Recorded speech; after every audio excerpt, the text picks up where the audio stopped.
ചില ആൾക്കാരുണ്ടല്ലോ എന്ത് കഴിച്ചാലും തടിക്കൂല, മനസ്സ് ശരിയാവാത്തോണ്ടാന്നൊക്കെ പറയും. പക്ഷെ അതിന്റെ സയന്റിഫിക് സാധനം എന്താണ്, എന്തുകൊണ്ടാണ് അങ്ങനെ സംഭവിക്കുന്നത്? നമുക്ക് നല്ല ആപ്പറ്റൈറ്റ് ഉണ്ടായിട്ടും അല്ലെങ്കിൽ നല്ല വിശപ്പ് ഉണ്ടായിട്ടും നല്ല ഭക്ഷണം കഴിച്ചതിന് ശേഷം വണ്ണം വെക്കാത്തപ്പോൾ നമ്മൾ രണ്ട് കാര്യങ്ങളാണ്. ഒന്ന്, നമ്മുടെ ബേസിക് മെറ്റബോളിക് റേറ്റ് അല്ലെങ്കിൽ നമ്മുടെ ശരീരം ഫങ്ഷൻ ചെയ്യുന്ന ഒരു രീതി, ഇവരെ ഡൈജസ്റ്റ് ചെയ്യാനായിട്ടുള്ള ഒരു കഴിവ് ചിലവർക്ക് കൂടുതലായിട്ട് വരും. അപ്പോൾ അതുകൊണ്ടാണ് നമുക്ക് അമിതമായിട്ട് ഫുഡ് കഴിച്ചതിന് ശേഷം ചിലർ മെലിഞ്ഞിരിക്കുന്നു, എൻ്റെ മനസ്സ് നല്ലതാണ് അങ്ങനെ എന്നുള്ള രീതിയിൽ പറയുന്നത്.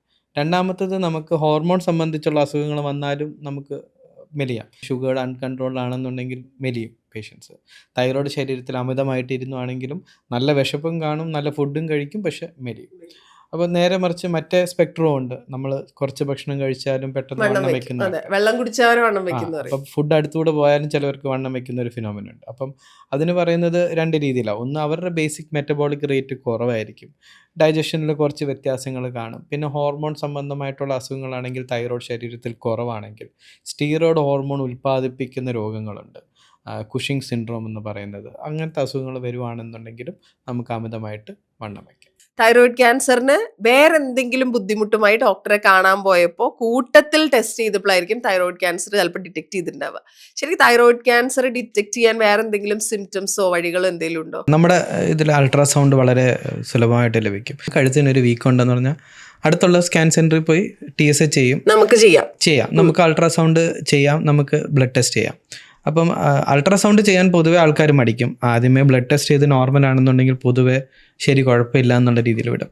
അപ്പോൾ കഴുത്തിനൊരു വീക്ക് ഉണ്ടെങ്കിൽ തൈറോയിഡൈറ്റിസ് എന്ന് പറഞ്ഞൊരു അസുഖത്തിൽ തൈറോയ്ഡ് ഗ്രന്ഥി കുറച്ച് വലുതായിട്ടിരിക്കും. വലുതായിരിക്കുന്ന ഒരു തൈറോയ്ഡ് ഗ്രന്ഥിയിൽ പ്രത്യേകിച്ച് പേടിക്കാനില്ല. ഹോർമോൺസ് നോർമൽ ആണെങ്കിൽ ഇറ്റ്സ് ഫൈൻ, ഒന്നും ചെയ്യേണ്ട ആവശ്യമില്ല. മുഴകൾ ഉണ്ടെങ്കിലാണ് ശ്രദ്ധിക്കേണ്ടത്, നോഡ്യൂൾസ്. അപ്പം മുഴകൾ സാധാ മുഴകളും ആവാം, ക്യാൻസർ മുഴകളും ആവാം. അപ്പം നമ്മൾ സ്കാൻ ചെയ്തിട്ട് ലക്ഷണങ്ങൾ നോക്കും. സ്കാനിൽ മുഴ എങ്ങനെ ഇരിക്കുന്നു എന്നും അതിൻ്റെ സൈസും, അതിൻ്റെ ലക്ഷണങ്ങളും സൈസും അനുസരിച്ചിട്ടാണ് ഈ ഒരു മുഴയെ നമുക്ക് സൂചി പരിശോധനയ്ക്ക് വിധേയമാക്കണോ വേണ്ടേ എന്നുള്ള രീതിയിൽ ഡിസൈഡ് ചെയ്യാം. അപ്പം അതിൻ്റെ അകത്താണ് സൂചി പരിശോധനയും സ്കാനും വെച്ചിട്ട് ഈ ഒരു മുഴ ക്യാൻസർ ആവാനുള്ള സാധ്യത അല്ലെങ്കിൽ പെർസെൻറ്റേജ് കാൽക്കുലേറ്റ് ചെയ്യും. ആ പെർസെൻറ്റേജ് കൂടുതലാണെന്നുണ്ടെങ്കിൽ ഡെഫിനറ്റ്ലി നമ്മൾ ആ ഒരു പേഷ്യൻറ്റിനോട് അല്ലെങ്കിൽ ആ ഒരു വ്യക്തിയോട് സർജറി എന്നുള്ള രീതിയിൽ പറയും. Surgically curable type of cancer ആണ് തൈറോയ്ഡ് ക്യാൻസർ. അപ്പം വേറെ എന്തെങ്കിലും ഇപ്പം സ്കാൻ ചെയ്യുമ്പോൾ ചെറിയ മുഴ കാണും, ചെറിയ മുഴയിൽ ലക്ഷണങ്ങൾ പ്രശ്നമായിട്ട് കാണും, അതിനെ സൂചി പരിശോധന ചെയ്യും, സൂചി പരിശോധന ചെയ്യുമ്പം ക്യാൻസർ വരും. തൈറോയിഡിൻ്റെ ഉള്ളിലിരിക്കുന്ന ഒരു ക്യാൻസറിന് പൊതുവെ ഒരു 99% നമുക്ക് ചികിത്സിച്ച് മാറ്റാം. അപ്പം ശരീരത്തിൽ ഏറ്റവും വീര്യത കുറഞ്ഞ ക്യാൻസേഴ്സിൽ ഒന്നാണ് തൈറോയ്ഡ് ക്യാൻസർ.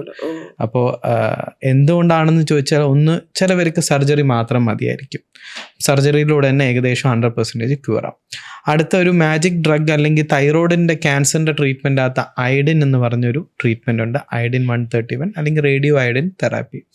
അതിൻ്റെ ഒരു പ്രത്യേകത എന്താണെന്ന് വെച്ചാൽ, അത് തൈറോയിഡിൻ്റെ കോശങ്ങളെ മാത്രമായിട്ട് ടാർഗറ്റ് ചെയ്ത് അവരെ മാത്രം കൊല്ലാനായിട്ട് അല്ലെങ്കിൽ നശിപ്പിക്കാനായിട്ടുള്ള ശേഷിയുണ്ട്. കീമോതെറാപ്പിയിൽ എങ്ങനെയെന്ന് വെച്ചാൽ ക്യാൻസർ സെൽസിൻ്റെ കൂടെ ബാക്കിയുള്ള നോർമൽ സെൽസിനെ നശിപ്പിക്കും. അതുകൊണ്ടാണ് മുടി കൊഴിച്ചിൽ, ബ്ലഡ് കൗണ്ട് ഒക്കെ കുറയുന്നത്. തൈറോയ്ഡ് ക്യാൻസറിന് അങ്ങനെയല്ല. തൈറോയ്ഡ് ക്യാൻസറിന് വേറൊരു പ്രത്യേകത എങ്ങനെയാണെന്ന് വെച്ചാൽ, ശരീരത്തിൽ എവിടെ പടർന്നാലും രോഗം പൂർണ്ണമായിട്ടും മാറാനായിട്ടുള്ള ചികിത്സയായിരിക്കും പോകുന്നത്. സപ്പോസ് ഇപ്പോൾ ഒരു ബ്രസ്റ്റ് ക്യാൻസറിന് ഇപ്പം ഫസ്റ്റ് എന്നെ തന്നെ കാണാൻ വരപ്പം തന്നെ ബോണിലേക്കോ ലങ്സിലേക്കോ ലിവറിലേക്കോ സ്പ്രെഡ് ചെയ്തിട്ടുണ്ടെങ്കിൽ all the treatment will be focused to keep that patient, ആ പേഷ്യൻറ്റിനെ ഒന്ന് രോഗത്തിൻ്റെ അല്ലെങ്കിൽ ലക്ഷണങ്ങൾ എന്ന് വെച്ചാൽ സിംറ്റംസിനെ റിലീവ് ചെയ്യാനായിട്ടുള്ള പാലിയേറ്റീവ് ആയിട്ടുള്ള ട്രീറ്റ്മെൻറ്റ്സ് ആയിരിക്കും. എന്ന് വെച്ചാൽ അധികം ബുദ്ധിമുട്ടുകൾ ഭാവിയിൽ വരാതിരിക്കാൻ അല്ലെങ്കിൽ രോഗം പൂർണ്ണമായിട്ടും മാറാനുള്ള ചികിത്സയോ ക്വാളിറ്റി ഓഫ് ലൈഫ് ബെറ്റർ ആക്കാനായിട്ടുള്ള ചികിത്സ. തൈറോയ്ഡ് ക്യാൻസർ അങ്ങനെയല്ല. തൈറോയ്ഡ് ക്യാൻസർ എങ്ങനെയാണെന്ന് വെച്ചാൽ, സപ്പോസ് നമ്മൾ ഇനീഷ്യൽ സ്റ്റേജിൽ തന്നെ അത് ലങ്സിലേക്കോ ബോണിലേക്കോ പോയെന്ന് നമുക്കൊരു ടെസ്റ്റ് ഉണ്ടെങ്കിലും the treatment will be aimed at curing the patient. അതെന്തുകൊണ്ടെന്ന് വെച്ചാൽ, ഓപ്പറേഷൻ കഴിഞ്ഞതിന് ശേഷം നമ്മൾ അയഡിൻ്റെ മരുന്ന് കൊടുക്കുകയാണെന്നുണ്ടെങ്കിൽ ആ അയഡിൻ്റെ മരുന്ന് ലങ്സിലും ബോണിലും പോയി ഇതിനെ പൂർണ്ണമായിട്ട് നശിപ്പിക്കാനായിട്ടുള്ള ശേഷിയുണ്ട്. അപ്പം അതുകൊണ്ടാണ് തൈറോയ്ഡ് ക്യാൻസർ നല്ല രീതിയിലുള്ള ക്യാൻസർ അല്ലെങ്കിൽ പൂർണ്ണമായിട്ട് രോഗം മാറ്റാൻ അല്ലെങ്കിൽ രോഗം പൂർണ്ണമായിട്ട് മാറാനുള്ള സാധ്യത കൂടുതൽ എന്നുള്ള രീതിയിൽ പറയുന്നു. ഓക്കെ. അപ്പൊ ഇപ്പൊ ഡോക്ടർ പറഞ്ഞ ഈ അയഡിൻ തെറാപ്പിയിലൂടെ കോൺസെൻട്രേറ്റഡ് ആയിട്ട് ഇപ്പൊ ബോണിലേക്ക് അല്ലെങ്കിൽ ബാക്കി ബ്രസ്റ്റിലേക്കൊക്കെ പടർന്നിട്ടുണ്ടെങ്കിൽ അത് അങ്ങനെ മാറ്റാൻ പറ്റുന്നുണ്ടെങ്കിൽ ബാക്കിയുള്ള ക്യാൻസറിന് എന്തുകൊണ്ടാണ് അത് ഉപയോഗിക്കുക? അത് ബേസിക്കലി അയഡിൻ്റെ നമ്മുടെ ഈ തൈറോയ്ഡ് സെൽസിലൊരു ചാനലുണ്ട്, ഒരു ഗേറ്റ് പോലെ. അയഡിൻ കയറി പോകാനായിട്ടുള്ള ഒരു ഗേറ്റ്. അത് തൈറോയ്ഡ് സെൽസിൽ മാത്രം സ്പെസിഫിക് ആയിട്ടുള്ള ഒരു ഗേറ്റാണ്.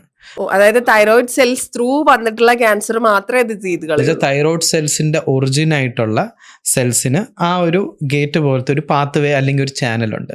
ആ ചാനലിൽ കൂടെയാണ് ഈ അയഡിൻ കയറി പോകുന്നത്. അത് അയഡിന്റെ ആ തൈറോയിഡിന്റെ സെൽസിൽ മാത്രമേ കയറി പോകുന്നുള്ളൂ. അപ്പൊ അതുകൊണ്ടാണ് അയഡിന്റെ ഈ ഒരു എലമെന്റിൽ നമ്മളൊരു റേഡിയേഷൻ്റെ ഒരു ചെറിയൊരു കെമിക്കൽ അതിനെ യോജിപ്പിക്കുകയാണെങ്കിൽ ഈ സെൽസിൻ്റെ അകത്ത് ഇതിനെ കയറി പോവുകയും ആ സെൽസിനെ അവരെ നശിപ്പിക്കാനായിട്ടുള്ള ഒരു ശേഷിയുണ്ട്.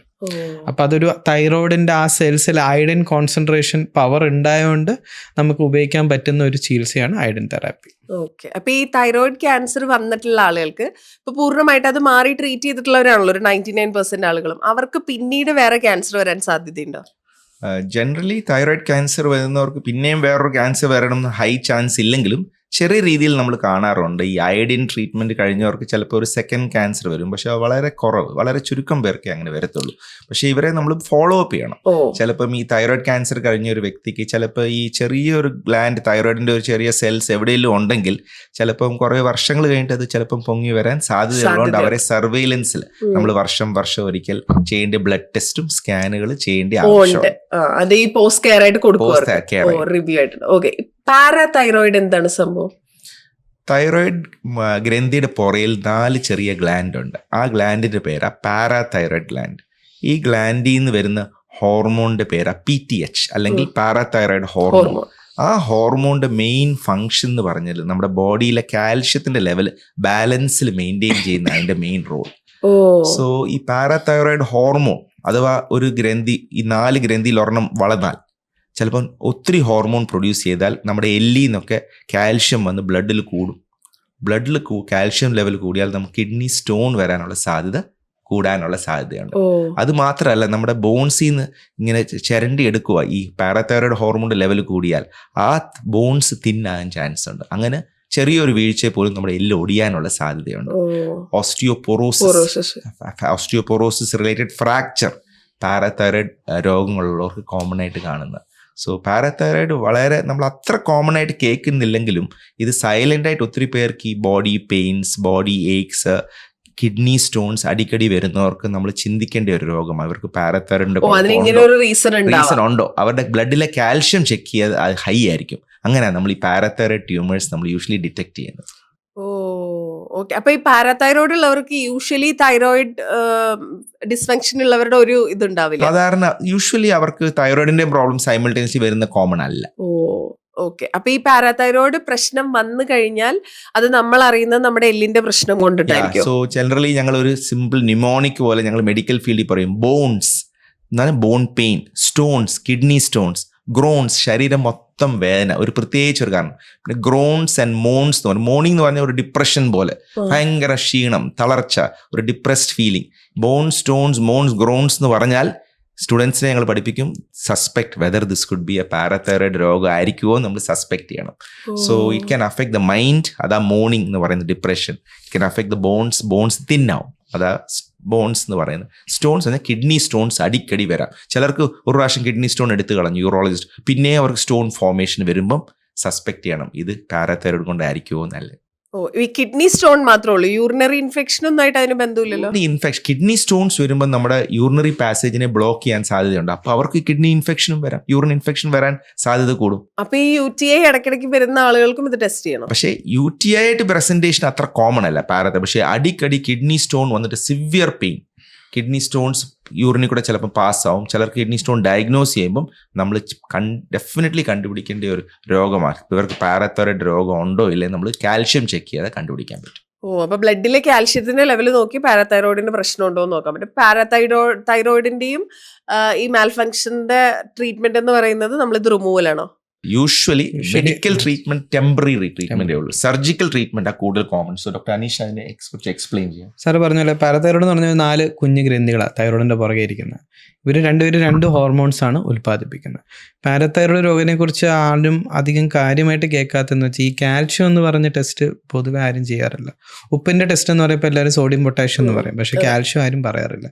ഇത് അമംഗ് ഡോക്ടേഴ്സ് തന്നെ അവർക്ക് അങ്ങനെ അധികം ചെയ്യാത്ത. അപ്പോൾ കാൽഷ്യത്തിൻ്റെ മരുന്ന് നമുക്ക് കിട്ടുമല്ലോ, അത് നമുക്ക് മേടിച്ച് കഴിക്കാൻ കാൽഷ്യം കുറവ് വരില്ല എന്നാണ്. അപ്പം പീരിയഡ്സ് ഒക്കെ സ്റ്റോപ്പ് ആയ ആൾക്കാർക്ക് ഏകദേശം 7 to 8% ആൾക്കാർക്ക് പാരതൈറോയ്ഡ് ഡിസീസ് കാണാം. ഇതൊരു അണ്ടർ ഡയഗ്നോസ്ഡ് ഡിസീസാണ്. അപ്പം പാരതൈറോയ്ഡ് മുഴ കാരണം കാൽഷ്യം കൂടുന്നു. സാർ നേരത്തെ പറഞ്ഞു, എല്ലിൽ നിന്ന് അനാവശ്യമായിട്ട് കാൽഷ്യം എടുത്ത് രക്തത്തിലേക്ക് ഇടുന്നതാണ് ഈ രോഗം ഉണ്ടാക്കുന്നത്. അപ്പോൾ എല്ലുകൾ ബലഹീനമാവും, ചെറിയ വീഴ്ചയിൽ എല്ലുകൾ പൊട്ടും. കാൽഷ്യം ശരീരത്തിൽ അല്ലെങ്കിൽ രക്തത്തിൽ കൂടിയിരിക്കുന്നതുകൊണ്ട് കിഡ്നിയിൽ വീണ്ടും വീണ്ടും കല്ലുകൾ വരും, മാനസികമായിട്ടുള്ള പ്രശ്നങ്ങൾ വരാം. കല്ലുകൾ വന്നുകൊണ്ട് കിഡ്നിക്ക് പ്രശ്നങ്ങൾ വരാം, ഇവർക്ക് കിഡ്നി അസുഖങ്ങൾ വരാം, ക്രോണിക് കിഡ്നി ഡിസീസസ് വരാം, അൺകൺട്രോൾഡ് ആയിട്ടുള്ള ഷുഗറും പ്രഷറും ചിലവർക്ക് വരാറുണ്ട്. അപ്പൊ ഈ പാരാതൈറോയ്ഡ് കാരണം കിഡ്നി ഫെയിലിയർ പോലത്തെ പ്രശ്നങ്ങളുണ്ടാവും വരാം. ക്രോണിക് ആയിട്ട് നമ്മുടെ ശരീരത്തിൽ കാൽഷ്യം അമിതമായിട്ട് കൂടി നിന്നാൽ നമ്മുടെ സാർ നേരത്തെ പറഞ്ഞ പോലെ പാസേജിൽ കാൽഷ്യത്തിൻ്റെ മുഴ വരാം. അതേപോലെ നമ്മുടെ കിഡ്നിയുടെ കോശങ്ങൾ അല്ലെങ്കിൽ പാരങ്കൈമ എന്ന് പറയും. അപ്പോൾ കിഡ്നിയുടെ നമ്മുടെ യൂറിൻ ഫിൽട്ടർ ചെയ്യുന്ന സിസ്റ്റം ഉണ്ട്. ആ സിസ്റ്റത്തിൻ്റെ അകത്ത് ട്രാവൽ ചെയ്യുന്ന സിസ്റ്റം ഉണ്ട്, ഫങ്ഷൻ ചെയ്യുന്ന സിസ്റ്റം ഉണ്ട്. ഫങ്ഷൻ ചെയ്യുന്ന സിസ്റ്റത്തിൻ്റെ അകത്ത് കാൽഷ്യം വളർന്നാലും നമുക്ക് കാൽഷ്യം ഫങ്ഷൻ്റെ പ്രശ്നം അല്ല, നമ്മുടെ കിഡ്നി ഫങ്ഷൻ്റെ പ്രശ്നം വരും. അപ്പം പാരതൈറോയ്ഡ് മുഴകൾ കോമൺ ആണ്. 3rd കോമണസ്റ്റ് എൻഡോക്രൈൻ ഡിസോർഡർ, അല്ലെങ്കിൽ ഈ നമ്മുടെ ഷുഗറും തൈറോയിഡും കഴിഞ്ഞാൽ ഏറ്റവും അടുത്ത കോമണസ്റ്റ് ആയിട്ടുള്ള അസുഖം എന്ന് പറയുന്നത് പാരതൈറോയിഡിൻ്റെ അസുഖങ്ങളാണ്. കാൽഷ്യം ശരീരത്തിൽ കൂടുമ്പോൾ നമ്മൾ പാരതൈറോയ്ഡ് ഹോർമോൺ നോക്കും. അപ്പോൾ പാരതൈറോയ്ഡ് ഹോർമോൺ കൂടിയിരിക്കും. അപ്പം പിന്നെ നമ്മൾ അന്വേഷിക്കേണ്ടത് ഈ 4 പാരതൈറോയിഡിൽ ഒരെണ്ണമാണോ വലുതായ, 2 എണ്ണമാണോ വലുതായ, അതോ 4 പേരും വലുതായ. 85 to 90% ഈ തൈറോയിഡിൻ്റെ പുറകെ ഇരിക്കുന്ന ഒരു മുഴയാണ് വലുതാവുന്നത്. അപ്പം നല്ല കാര്യം എന്ന് പറഞ്ഞാൽ ഇത് സർജിക്കലി റിമൂവ് ചെയ്താൽ ഏകദേശം കുറേയൊക്കെ ഈ ലക്ഷണങ്ങൾ നമുക്ക് ട്രീറ്റ് ചെയ്യാം. എന്ന് വെച്ചാൽ ബിഫോർ പെർമനൻറ്റ് ഡാമേജ് നമുക്ക് അതിനെ റിവേഴ്സ് ചെയ്യാൻ പറ്റും. സപ്പോസ് നേരത്തെ പറഞ്ഞ പോലെ എല്ല് തേയ്മാനം ആണെന്നുണ്ടെങ്കിൽ നമ്മൾ മുഴ എടുത്തതിന് ശേഷം വീണ്ടും കാൽഷ്യം ബോണിനെ റീമോഡൽ ചെയ്ത് ബോണിനെ വീണ്ടും ബലം ഏൽപ്പിക്കും, അല്ലെങ്കിൽ ബലം വരും, അത് നോർമലാവും. രണ്ടാമത്തത് കല്ലുകൾ. നമുക്ക് പൊതുവെ യൂറോളജിയിൽ നിന്ന് കുറേ പേഷ്യൻസ് കിട്ടും, സാർ എനിക്ക് ഇന്ന് 4ാമത്തെ പ്രാവശ്യമാണ് കല്ലിൻ്റെ ഓപ്പറേഷൻ ചെയ്തത്. അപ്പോഴായിരിക്കും കാൽഷ്യം നോക്കുന്നത്. അത് കാൽഷ്യം നോക്കുമ്പോഴേക്കും നമ്മൾ ഈ ഓപ്പറേഷൻ ചെയ്യുവാണെങ്കിൽ ഉള്ള കല്ലുകൾ അലിഞ്ഞു പോകത്തില്ല, പക്ഷെ ഭാവിയിൽ ഇനിയൊരു കല്ല് വരാനുള്ള സാധ്യത ഏകദേശം 80 to 90% നമുക്ക് കുറയാം. അപ്പം ഇതൊരു കുഞ്ഞു ഓപ്പറേഷനാണ്. പാരതൈറോയിഡിൻ്റെ പുറകെ പോയി ഈ മുഴയെ മാത്രമായിട്ട് എടുത്തിട്ട് വരുമ്പോഴേക്കും ഇമ്മീഡിയറ്റ്ലി ഒരു 5 to 10 minutes കഴിഞ്ഞാൽ കൂടിയിരിക്കുന്ന പാരതൈറോയ്ഡ് ഹോർമോൺ കുറയുകയും പെട്ടെന്ന് തന്നെ കാൽഷ്യം ശരീരത്തിൽ നോർമലൈസ് ആയിട്ട് നമ്മുടെ ശരീരത്തിലെ എല്ലിൻ്റെ തേയ്മാനവും കാര്യങ്ങളൊക്കെ ഏകദേശം കുറേയൊക്കെ നമുക്ക് റിവേഴ്സ് ചെയ്യാൻ പറ്റും. ഓക്കെ, അപ്പോൾ ഇത് റിമൂവ് ചെയ്ത് കളഞ്ഞാൽ മതി. ഓക്കെ, ഇനി അടുത്തത് ഡയബറ്റീസിലേക്ക് പോകുമ്പോൾ അതായത് ഈ അടുത്ത് ഒരു ഡോക്ടർ തന്നെ പറഞ്ഞതാണ്, ഡയബറ്റീസ് എന്ന് പറയുന്നത് നമ്മൾ കാണുന്നത് ഒരു ലൈഫ് സ്റ്റൈൽ ഡിസീസ് ആണ്, പക്ഷെ it is as dangerous as any other chronic diseases എന്ന്. അതെന്തുകൊണ്ടാണ് അങ്ങനെ പറയുന്നത്? ഞാൻ ആ ഡോക്ടറുമായിട്ട് ഫുള്ളി അഗ്രി ചെയ്യുന്നുണ്ട്. ഡയബറ്റീസിന്റെ വേറൊരു പേരായി സൈലന്റ് കില്ലർ. വലിയ ലക്ഷണങ്ങളൊന്നുമില്ല. ഇൻഫാക്ട് 2 പേരിൽ ഒരാൾക്ക് ഡയബറ്റിക് പേഷ്യന്റ് ചിലപ്പം they may be walking around not knowing അവരുടെ ബ്ലഡ് ഷുഗർ ഹൈ ആണെന്ന്. എല്ലാവർക്കും കൂടുതൽ യൂറിൻ പാസ് ചെയ്യുന്നു, അല്ലെങ്കിൽ വിശപ്പ് കൂടുന്നു, വെയിറ്റ് കുറയുന്നു, ആ ലക്ഷണങ്ങൾ വരണമെന്ന് നിർബന്ധമില്ല. കുറച്ചുകൂടെ കൂടിയ ഷുഗർ വളരെ ഹൈ ആവുമ്പോഴേ ഉള്ളൂ ഈ സിംറ്റംസ് വരണം എന്നുള്ളത്. സോ അതുകൊണ്ട് സ്ക്രീനിങ് വളരെ ഇമ്പോർട്ടൻ്റ് ആണ് ഡയബറ്റീസ് കണ്ടുപിടിക്കാനായിട്ട്. ഷുഗർ ഹൈ ആണോ അല്ലേന്ന് കണ്ടുപിടിക്കാൻ ബ്ലഡ് ടെസ്റ്റ് ചെയ്യാതെ ചിലപ്പോൾ നമ്മൾ കണ്ടുപിടിക്കത്തില്ല. എസ്പെഷ്യലി നമ്മുടെ ഫാമിലിയിൽ പാരമ്പര്യമായിട്ട് ഡയബറ്റീസ് ഉള്ളവർക്ക് മോർ ഇമ്പോർട്ടൻറ്റ്. നമുക്കൊരു 30 വയസ്സ് കഴിയുമ്പോൾ, ഒരു 30-35 വയസ്സ് കഴിയുമ്പോൾ ഒരു ബ്ലഡ് ഷുഗർ ചെക്ക് ചെയ്യേണ്ട അനിവാര്യമാണ്. വേറൊരു കാര്യം, diabetes vice it's such A bad. ചിലർ അതിനെ ക്യാൻസർ പോലെ ഒരു രോഗമായിട്ടാണ് നമ്മൾ ചിത്രീകരിക്കുന്നത്. അതെന്താ reason?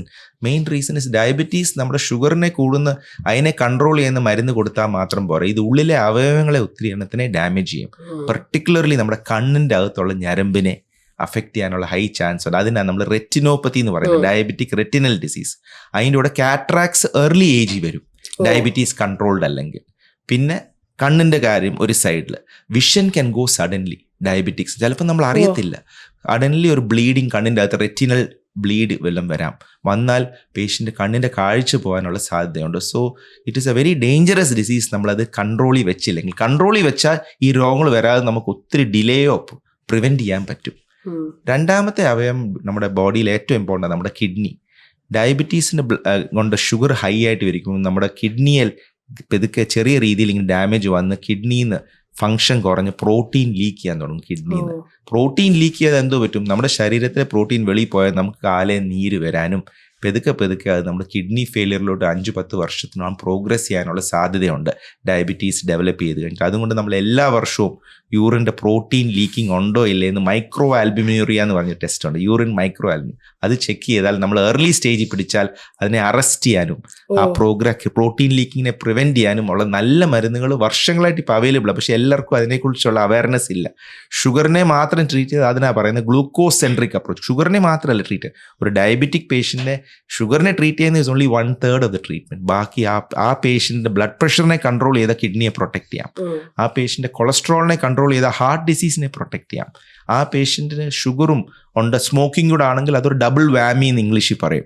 It can cause a heart attack very early in life. So diabetic patient definitely should not smoke or alcohol, which is very common നമ്മുടെ സൊസൈറ്റിയിൽ. Alcohol is just fermented sugar. ഒത്തിരി അതിൻ്റെ പുറത്ത് നമ്മളൊരു സൈഡിൽ ഷുഗറിനെ കൺട്രോൾ ചെയ്യാൻ മരുന്ന് കൊടുക്കുന്നു, മറ്റേ സൈഡിൽ നമ്മൾ ഷുഗർ വാട്ടർ എടുക്കുന്നു. So it doesn't make sense. So alcohol cut ചെയ്യുന്നത് is crucial to be able to make your diabetic control better.